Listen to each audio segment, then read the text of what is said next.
Hi, Tim Sales here with a new series of Straight Talk. In this particular episode, I'm going to be talking about Ellie Flynn here.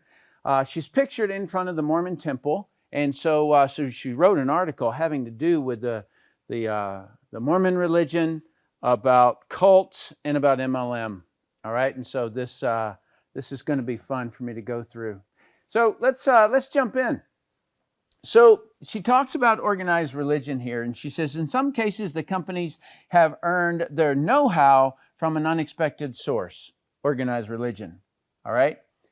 So she just sort of weaves into that, right? And I'm not quite sure what to take of that because that's really, like, it's one of those things where she says something, and I'm wondering where she's going with it, but she never goes anywhere with it. She just kind of slices it through, almost as though that she wanted to dangle a carrot out in front of it or something, and but not say anything.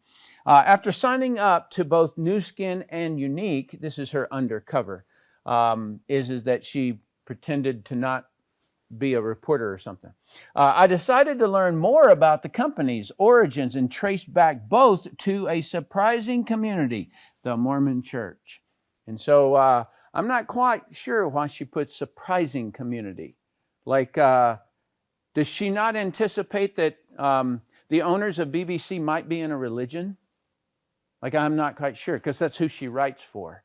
And so I'm not sure where she's going with this. And I'm giving it to you the way that I got it, where I'm like, where's she going with this? Okay. And she says, Utah, the Mormon capital of the world. Utah has more than 100 companies originating there. And many residents believe there is a connection between the two, Mormons and MLM. All right, so she said many residents believe. Okay, so that's a generality. She didn't say 2 or 10 or 500 or 5 million residents. And so we have no idea what she's implying here on this. What's the connection between the two? That is what I kind of want to just give you 30 years of experience in network marketing, being behind the curtain on 200 different network marketing companies and being very close to a lot of Mormons, okay? So other than not drinking coffee would be the only thing, in my view, that would be, quote, out of the ordinary, all right? And I'm not criticizing that. Anybody has, I don't necessarily drink Coca-Cola. I have my own reasons. And so that's not implying anything's wrong with it. It's just like, like you can go there and they'll offer you a glass of water if you're a visitor or something like that. And sometimes they have a coffee machine for their employees who are not members of the church. But that's the only thing that I can think of that I've ever noticed. Now, I'm not a Mormon, but I live in Utah.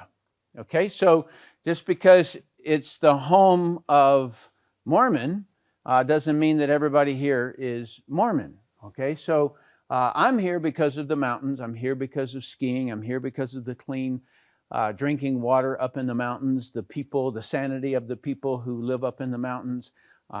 The air in the mountains. And so, and all my neighbors, everyone around me are Mormons. Okay. And so here's what I found. Number one is that they're taught principles of self-reliance. That's something that I really appreciate. All right. So they have a beautiful focus on family. They're prepared for emergencies. And so it's kind of in the, I'm not sure what you call it, but the doctrine of the church or something like that, where that it's been kind of handed down to have food and water for 3 months minimum for every member of your family, and to take care of your neighbors, right? So they're good neighbors to have, right? And they tithe 10% of their personal income. And I don't know if that is what Ellie is kind of prying up on, that's the connection. So back here when she said, many residents believe there's a connection between the two, Mormons and MLM. So maybe that has to do with it, I'm guessing, because she doesn't really even say. But I don't know if that's kind of poke and say that's why you should not do network marketing or why you should not buy products from network marketing companies. But if we go down that road, that I'm not going to support a company that has the religion of blank, if we go down that road, that's a long road. All right, you're now going to have to say, oh, okay, so I can't buy my microwave oven from GE because the religion of that person is blank. I don't know what religion is. Okay, Walmart, Coca-Cola, movie actors, right? So you go there and you say, oh, I can't support that movie because that particular actor is Jewish or something like that, right? And you see how ridiculous this becomes if we become a group like this.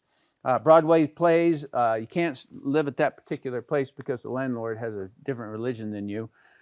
Music performers, convenience stores, gas stations, insurance companies, car companies, right? So, Ellie, we in America believe in religious freedom. All right, that's the truth. And so we don't like when somebody comes in and tries to imply something and divide us between religions, because we embrace other people's belief. And so if you'll comment down below and let me know what you think. Where was Ellie going here? Does she have the right to go there? I mean, yes, in the same amendment, she has the right to freedom of press, right? Freedom of speech and press. And so that I grant her, but don't try to divide us, all right? We're not going to get divided by that. So comment down below, let me know what you think, and you might consider subscribing to the channel.